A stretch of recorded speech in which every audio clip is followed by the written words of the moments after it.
아멘. 우리가 여호수아서를 다루면서 앞에는 전쟁, 그 다음에 중반부터는 이제 그 전쟁에서 얻은 땅에 대해서 이렇게 12지파가 이제 그 땅을 나눈다. 이렇게 분배하는 거죠. 근데 그 분배하는 방법으로 취한 게 뭐냐 하면 제비뽑기예요. 제비뽑기. 그래서 이 구약 시대에는 이렇게 어떤 그 이스라엘 공동체의 주요한 결정 사항들을 위해서 선택한 게 바로 이 제비뽑기였습니다.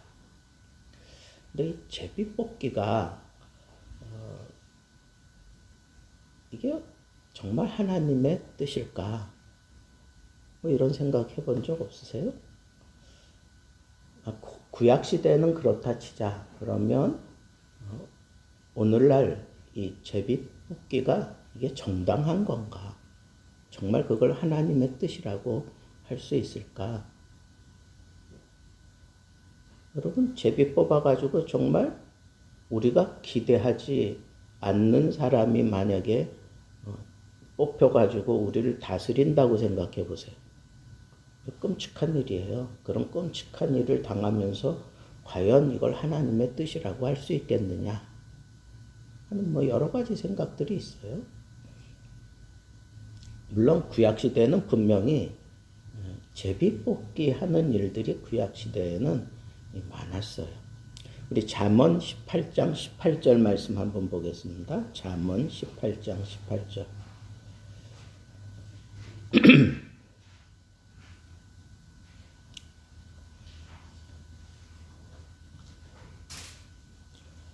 찾았으면 함께 읽겠습니다. 제비 뽑는 것은 다툼을 그치게 하여 강한 자 사이에 해결하게 하느니라.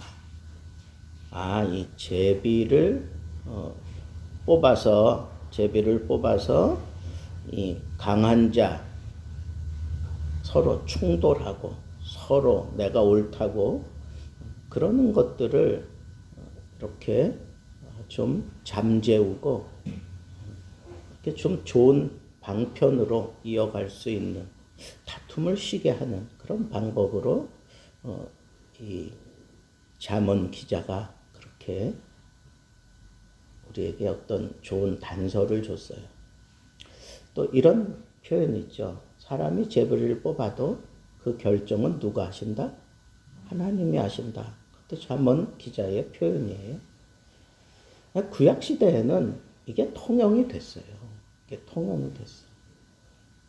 그러면 예수님은 이런 제비 뽑기에 관한 그런 표현을 한 번이라도 한 적이 있는가 성경에서?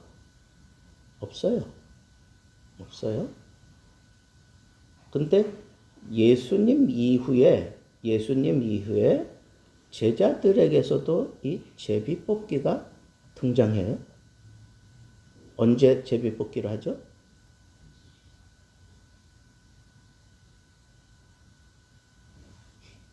안수 집사 때는 안 하죠.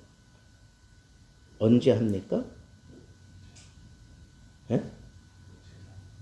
가룟 유다가 죽고 난 이후에 12제자 가운데 하나가 빠져 있으니까 그걸 두 사람을 선택을 해가지고 제비 뽑아가지고 마띠아를 세워요. 그러니까 그때까지도 이 제비 뽑기가 등장해요. 근데 신약에서는 바로 이 단 한 번 그때 제비 뽑기가 있었어요. 마띠아를. 근데 마띠아를 뽑을 때에도 두 사람을 먼저 뽑아 놓고 난 다음에 그 다음에 결정을 했어요. 두 사람이 결정을 했어요. 그래서 이게 정말 제비 뽑기냐? 이게 그냥 아무런 저기도 없이 그냥 달랑 제비를 뽑은 거냐? 그렇지는 않다는 거예요. 먼저 뽑아놓고 그 다음에 한번 봅시다. 거기도 정말 어떻게 했는지. 사도행전 1장을 한번 봅시다. 사도행전 1장.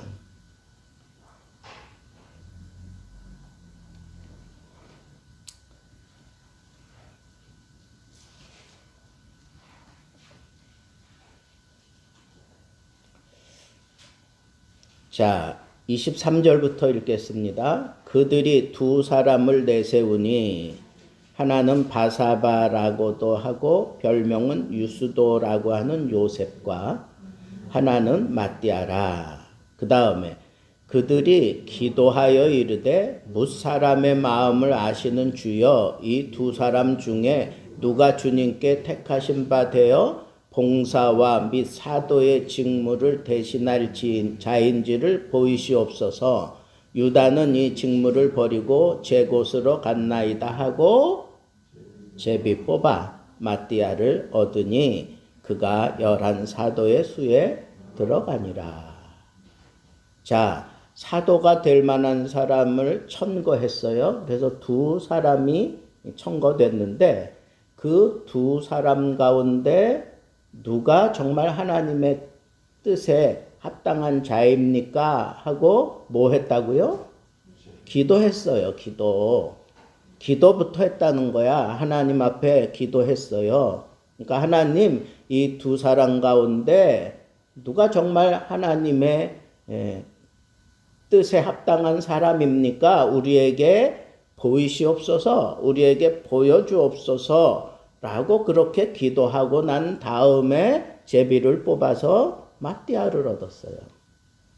여러분 이 순서를 잊지 마세요. 이 순서를 잊지 마세요. 그래서 이 마띠아를 선택한 이것은 이 뭉크라고 하는 그 학자는 이미 뽑아놓고 난 다음에 기도한 거니까, 기도하고 그 다음에 제비 뽑은 거니까 이건 진정한 의미에서 우리가 생각하는 그런 제비 뽑기라고 볼 수 없다라고 그렇게 얘기를 하고, 베드로 사도도 분명히 제비 뽑기 하기 전에 기도부터 하고 난 다음에 했어요. 그 다음에 그 초대교회의 유명한 설교가 크리소스톰이라고 하는 학자는, 그 설교가는 마띠아를 선발한 제비 뽑기가 아직 그 제자들에게 성령이 임하지 않은 때에 행해진 일시적인 방식이다 그렇게 얘기를 했어요.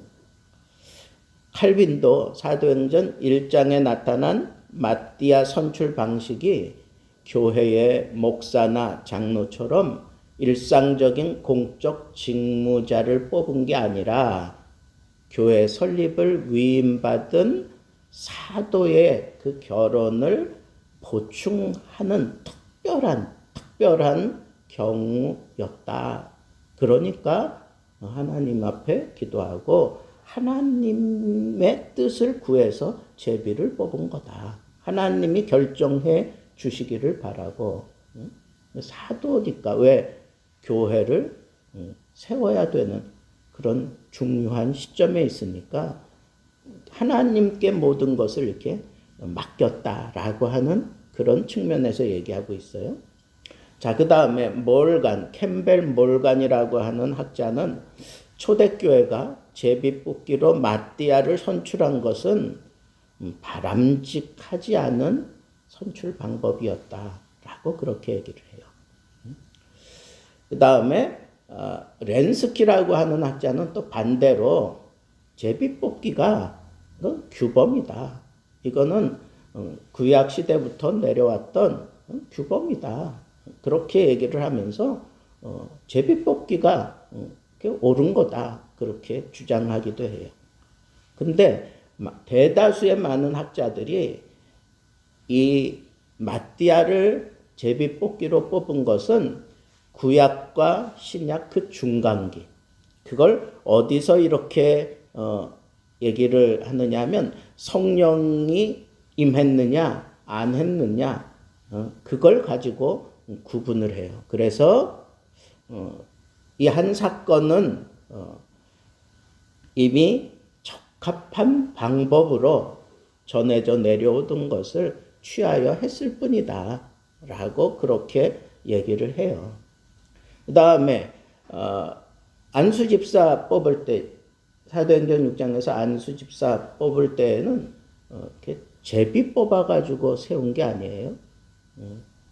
너희들이 청구한 그 사람들을 통해서 그 사람들을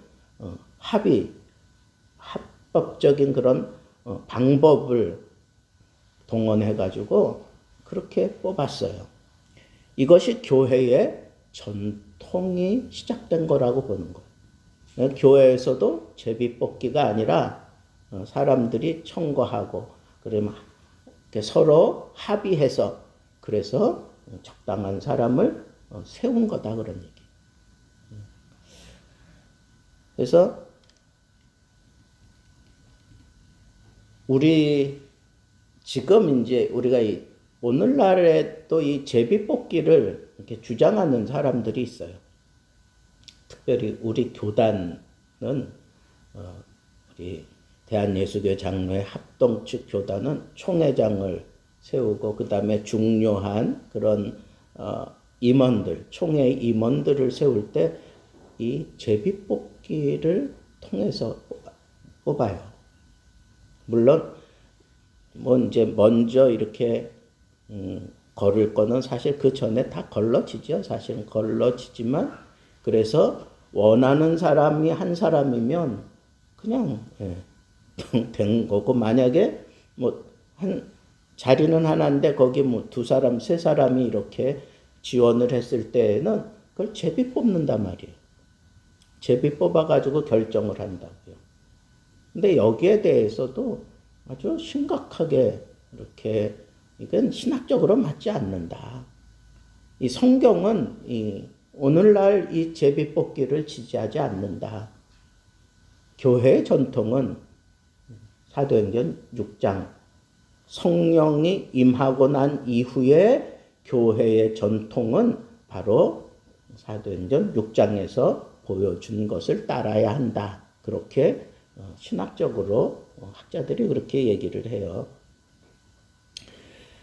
만약에 제비 뽑기를 통해서 세워진 자가 모든 공동체의 그 바람을 이루지 못하고 오히려 역으로 아주 못된 짓을 하고 그런다면 자칫 잘못하면 이건 하나님이 그런 자를 세운 거다라고 그렇게 하나님께 책임을 전가할 수 있다는 거예요. 그래서 이 제비 뽑기를 하면 안 된다라고 그렇게 얘기를 하고 교회 역사나 우리 개혁주의 전통에서 이런 제비 뽑기의 전례를 볼 수 없는데 오늘날 왜 우리 교단이 제비 뽑기를 하느냐 이건 맞지 않는다 라고 하면서 이제 아주 신랄하게 얘기하는 사람도 있어요. 제비 뽑기가 분명히 성경에 나와 있어요. 신구약 통틀어서 상당히 많은 부분 이 제비 뽑기에 대해서 얘기하고 있어요. 그런데 그렇지만 우리가 역사적인 흐름을 무시할 수 없다는 거예요. 구약 시대에는 형이 죽었어. 그럼 그 형수를 어떻게 해야 돼요? 동생이 취해야 돼. 또 죽었어. 그럼 그 동생이 그걸 또 취해야 돼. 그래서 예수님께 물어본 경우도 있잖아요. 7이 있었는데 다 그러고 그 형수는 7명을 다 남편으로 그렇게 섬기다가 천국에서 그럼 누구 아내입니까? 이렇게 묻잖아요. 그런 내용들. 그게 유대 사회에서 구약의 배경에서는 그게 이해되어졌어요. 왜? 그 세계가 그런 세계였으니까. 물론 그게 하나님의 법에 맞느냐? 맞지 않아. 그런데도 그걸 수용을 했단 말이에요. 하나님은 일부 일처제를 분명하게 선언을 하셨어요. 그런데 구약의 족장들도 아내들이 그 야곱은 아내가 몇이나 있어요? 넷이나 되잖아. 근데 그거 가지고 뭐라 그러는 사람은 없어. 그 시대 상황에 그걸 수용했기 때문에 하나님의 뜻에 어긋남에도 불구하고 그거 가지고 왈가왈부하지 않아요. 왜? 그 시대 상황이 그랬으니까. 그런데 오늘날에 만약에 예수 믿는 사람 가운데 일부 다처제를 막 주장하고 그러면 이건 비성경적이다 그러면서 계속 얘기를 해요. 몰몬교가 지탄을 받는 이유가 뭐예요? 거긴 일부 다처제를 얘기해요. 미국의 저 유타주를 중심으로 해서 이렇게 그 몰몬교도들이 아주 활발하게 그리고 그런데 그 몰몬교 여자들에 대한 그 선호가 미국 사람들에게 선호도가 최고예요. 왜? 그 사람들은 거짓말을 안 해. 그리고 아주 성실해. 그래서 어디 뭐 직장에서 종교 하는데 몰명거다. 그러면 물어보지도 않고 그냥 채용을 한대. 그럴 정도로 몰몬 교도들은 아주 성실한 거예요. 그런데 그 미국의 역사를 이렇게 보면 그 몰몬 교도들이 모여 살던 그곳이 상당히 그 인디언들과의 전쟁도 많고 그 다음에 사막이고 막 이런 지역이에요. 그러다 보니까 이게 성비가 안 맞는 거야. 그리고 사람들이 점점 줄어가니까 어쩔 수 없이 그렇게 할 수밖에 없는 그런 상황, 시대적인 상황이 있었다는 거예요.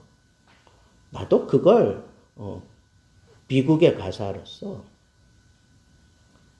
친구 하나가 그 몰몬교도를 섬기는 여인하고 결혼을 했어요.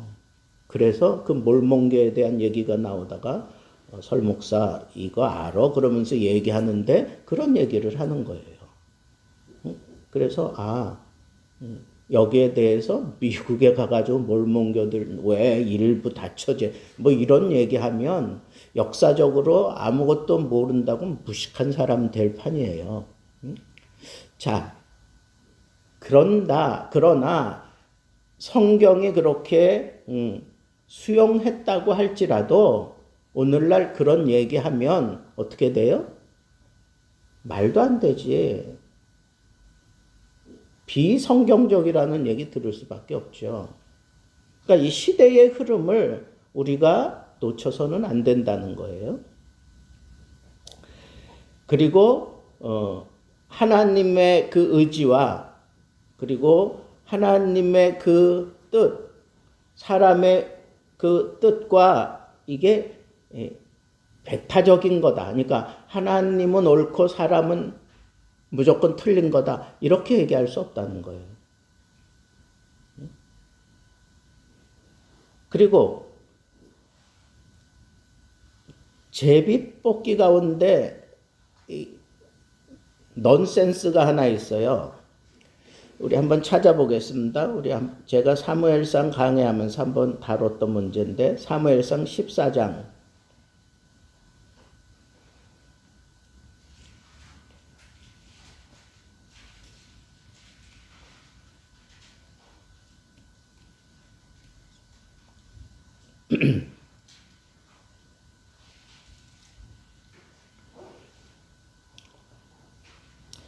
28절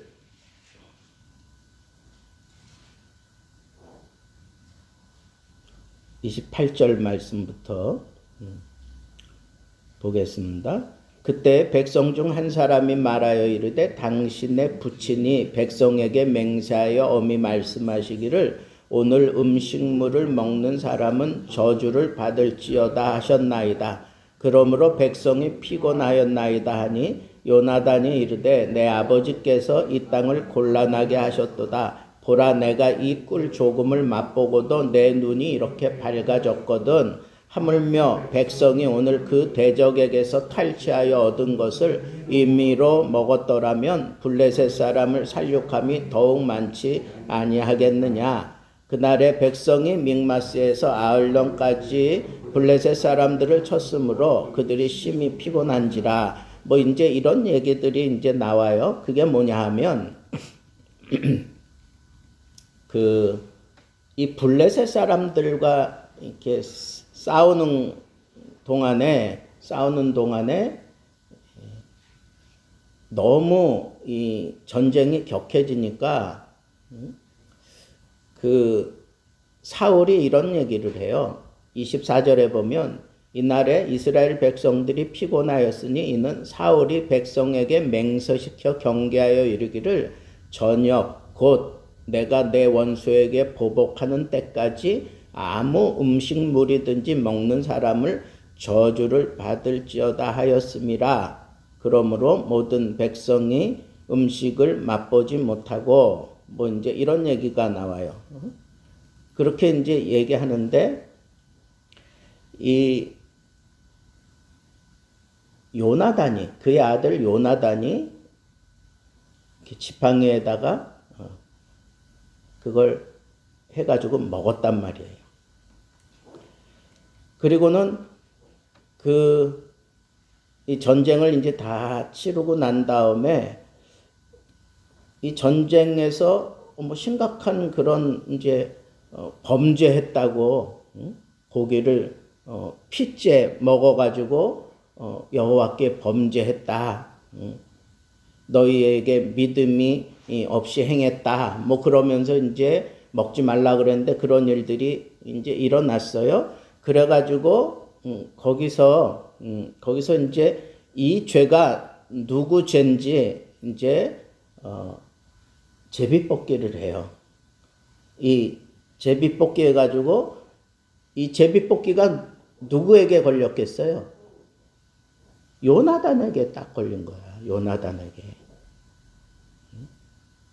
사울은 저주를 받을지어다 그랬는데 이게 지금 생각이 다른 거예요. 생각이 다른 거예요. 근데 누가 옳은 거예요? 요나단이 옳은 거야. 요나단이 옳은데 사울은 자기가 잘못해놓고도 제비를 뽑아가지고 누가 걸렸어요? 자기 그 명령을 어긴 게 자기 아들이 된 거예요.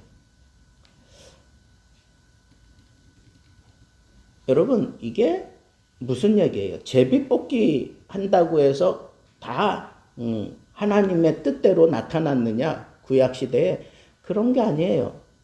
하나님과 상관없이 자기들끼리 그렇게 행한 일에 대해서 잘못한 것에 대해서도 제비 뽑아가지고 이렇게 오류를 범한 경우도 있다는 거예요. 그러니까 구약시대의 제비뽑기라고 다 하나님의 뜻대로 됐느냐? 그런 게 아니라는 거예요. 자, 그러면 여러분 결론은 우리 교단에서 이 제비뽑기를 아직까지 하고 있어요. 근데 이제 지금은 이제 직선제를 이제 우리 동원해가지고 그렇게 하지요. 하는데 여러분 이 제비뽑기에 대해서 하게 된 이유가 뭐냐 하면 이 선거를 하는 동안에 너무 이 돈을 많이 쓰는 거. 필요 이상으로 돈을 많이 쓰고 그러니까 이 폐단을 없애자 하면서 나왔던 게 이제 미리 이렇게 막 돈을 쓰면서 이 선거 운동하지 못하게 만들기 위해서 그렇게 했어요. 그래서 눈에 보이는 그런 돈 쓰는 거는 없어. 그러나 사람을 이제 추대하고 막 이러는 과정 속에서 쓸 것도 다 써요. 그래서 그렇다면 굳이 이렇게 제비뽑기를 계속 교단에서 이어갈 필요가 뭐가 있을까? 그게 하나님의 뜻을 실현하는데 옳다라고 생각해서 그렇게 했는데 하여튼 이 제비뽑기 이걸로 인해서 사람들에게 어떤 사행 심리를 많이 조장시키는 것 가운데 하나가 뭐예요? 예? 뭐 로또 뭐 이런 거 다 제비뽑기나 다를 바 없는 거잖아. 그러니까 사람들의 사행 심리를 오히려 많이 불러일으킬 수 있는 이런 제비뽑기는 우리가 지양을 하고, 우리 인간에게는 하나님께서 주신 그런 지혜와 이성과 그리고 결단력이 있어요. 그러니까 우리가 어떤 사람을 뽑아야 된다. 그럴 때에는 우리의 이성과 우리의 지혜와 그리고 우리의 의지를 가지고, 그리고 사람들이 스스로 선택을 해서 그렇게 뽑는 것이, 그것이 성경적인 시각이다. 그리고 우리에게는 지금 성령께서 다 저마다 임재해 계시기 때문에 성령께서 우리들을 바르게 인도해 주실 것을 믿고, 또 더군다나 우리에게는 하나님의 뜻, 그것을 깨달아 알 수 있는 하나님의 말씀이 완성된 하나님의 계시가 있는데, 굳이 구약시대에 하나님의 뜻을 알기 위해서 제사장이, 그리고 또 하나님의 그 말씀을 직접 받아서 전하는 그런 선지자가 있는 시대도 아닌데, 우리가 그때 그 방법을 지금 끌어쓴다고 하는 것은, 이건 참 성경도 무시하는 거고 성령도 우리가 무시하는 그런 결과를 가져올 수 있으니, 우리는 제비 뽑기를 우리는 이 시대에는 사용하지 않는 것이 옳다. 그러나 또 한 가지 저는 이런 생각도 해봤어요. 베드로처럼 어떤 주요한 사안을 결정을 해야 될 때 온전한 사람, 그런 사람을 우리가 청거해 놓고, 그 다음에 하나님의 뜻이 누구에게 있습니까? 라고 하면서 기도하고 제비 뽑는 일도, 그것도 그런 방법이라면 그것도 우리가 수용할 수 있지 않겠느냐 이거. 내 생각, 내 의지, 내 어떤 지혜, 이런 것들이 너무 난무해버리면 이게 심각하게 어려움, 이런 것들이 생길 수 있는 요소가 많으니까, 그럴 때에는 하나님이 원하는 사람들을 다 청거해 놓고 그 다음에 제비를 뽑아 그렇게 하는 방법도 임시적인 방법으로 우리가 특별하게 수용하는 것도, 모든 사람들이 그걸 다 받아들인다면 그것도 나쁘지 않겠다 하는 생각도 저는 듭니다.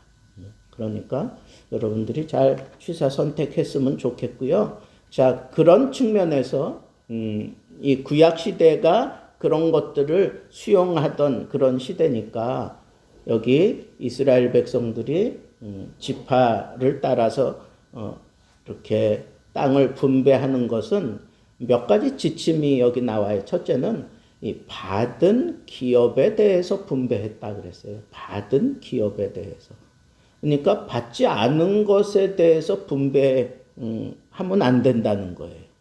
그죠? 하나님이 약속해 놓은 그 땅, 거기에 대해서만 이렇게 분배했다는 거예요. 두 번째는 여호와께서 명령하신 대로 했다는 거예요. 여호와께서 모세에게 그리고 장로들에게 여호수아를 통해서 명령하신 대로 했다. 명령하신 대로. 그러니까 어떤 한 사람의 훌륭한 지도자의 생각을 가지고 한 게 아니라 여호와께서 명령하신 대로 했다.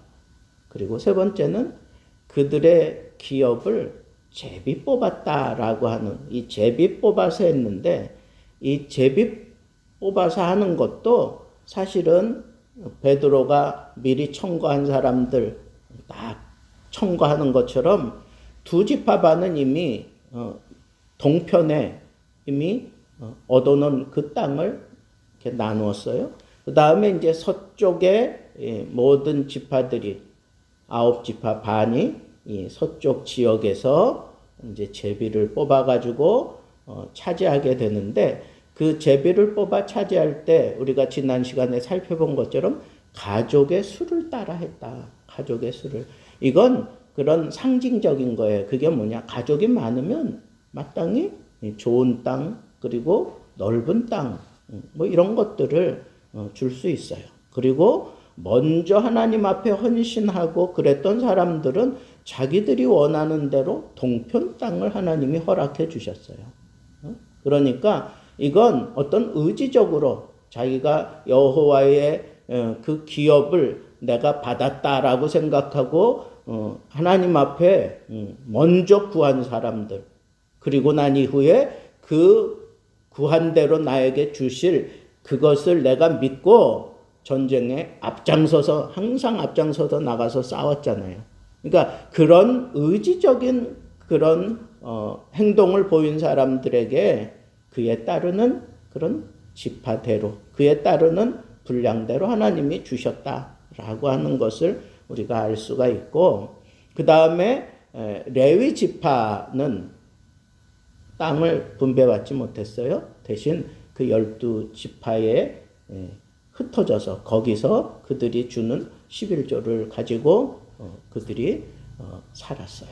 그리고 거기서 또 제사장 역할하고, 그리고 가르치는, 말씀을 가르치는 그런 역할을 하면서 그렇게 살았죠.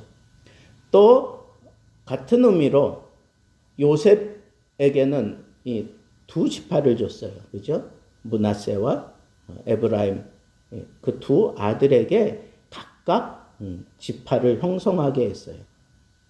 대신 레위 지파를 뺀 거예요. 레위 지파는 빠지고 요셉의 두 아들 므낫세와 에브라임 두 지파로 그렇게 나누어서 줬어요. 이런 걸 보면 그 요셉 때문에 이스라엘이 이렇게 많아질 수 있었잖아요. 70명이 애굽으로 들어갔다가 나올 때에는 약 250만, 300만 정도가 나오잖아요. 그러니까 이 요셉의 공을 잊을 수가 없는 거죠. 그러니까 그런 모든 것들을 이스라엘 백성들이 하나님이 정하셨지만 거기에 대해서 불평, 불만하는 사람은 없어요. 그 내용을 다 받아들여요. 그러면서도 이제 조금 좀 갈등 상황은 있었어요. 이제 그런 문제들은 우리가 이제 앞으로 살펴보게 될 거예요. 그러나 궁극적으로 하나님이 정하시고 하나님이 지금 이 제비 뽑아 분배할 때 그 모든 상황을 다 살펴서 이렇게 많이, 그리고 공적을 따라, 그리고 숫자대로, 그리고 그들이 원하는 대로 더 열심히 적극적으로 그렇게 희생을 치른 그 모든 것들을 다 살펴서 하나님께 맡겨서 하나님이 그 구역을 정할 수 있도록 한 것이 제비뽑기였다라고 하는 것을 여러분들이 이해하면 좋겠습니다. 그래서 오늘은 이 제비뽑기를 통해서 이스라엘 백성들이 이렇게 분배 이제 앞으로 해 나가는 이런 모습들을 살펴보는데,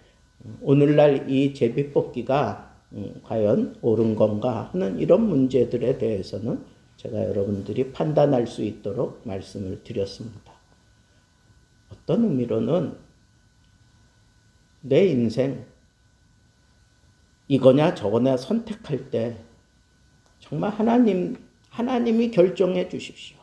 그러면서 나의 모든 욕심, 나의 모든 것 다 내려놓고 하나님이 결정해 주실 것을 바라고 제비뽑기 하는 그런 신앙이 유치한 신앙이고 구약적인 신앙이지만 어쩌면 그것이 내 신앙을 더 깊이 있게 든든하게 만들 수도 있겠다 하는 생각도 저는 해봤습니다. 왜?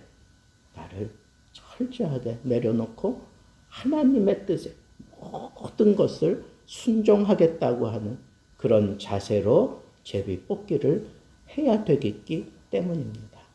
오늘 우리는 하나님이 주신 이 보통 은혜 속에서 지혜와 이성과 결단력을 통해서 우리가 하나님의 뜻을 추구해 갈 수 있는 그런 전인적인 사람임을 감사하면서 하나님의 말씀에 어긋나지 않고 내 안에 성령께서 나를 늘 주장해 주시는 그런 삶을 인식한다면 우리는 우리의 의지와 감정과 이성을 다해서 선택하고 이 선택에 대해서 책임질 줄 아는 그런 성숙한 믿음의 모습으로 우리 살아야 되는 것이 마땅하지만 어떤 때는 이렇게 정말 내가 할 도리 다 해놓고 하나님 좀 보여주십시오.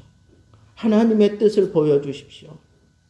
그리고 어떤 제비를 뽑을 수 있다면 그렇게 하는 것도 우리가 훈련 차원에서 성숙 훈련 차원에서 그런 방법을 동원해 보는 것도 참 좋은 그런 방법이겠다 하는 그런 말씀을 드립니다. 우리에게 주어져 있는 영적인 그런 가나안, 여러분들은 어떤 땅을 분배받기 원하십니까? 하나님의 뜻을 추구하면서 내가 하나님 앞에 모든 것을 맡기는 그런 중심, 그리고 약속의 땅에 들어갔을 때에는 막 적극적으로 의지하면서 여러분들이 허락되어져 있는 이 모든 기업을 차지하고 누리며 살아갈 수 있는 귀한 하나님의 사람들 되기를 주님의 이름으로 축복합니다. 오늘 이 말씀 우리 생각하면서 우리 함께 기도하도록 하겠습니다. 한 30분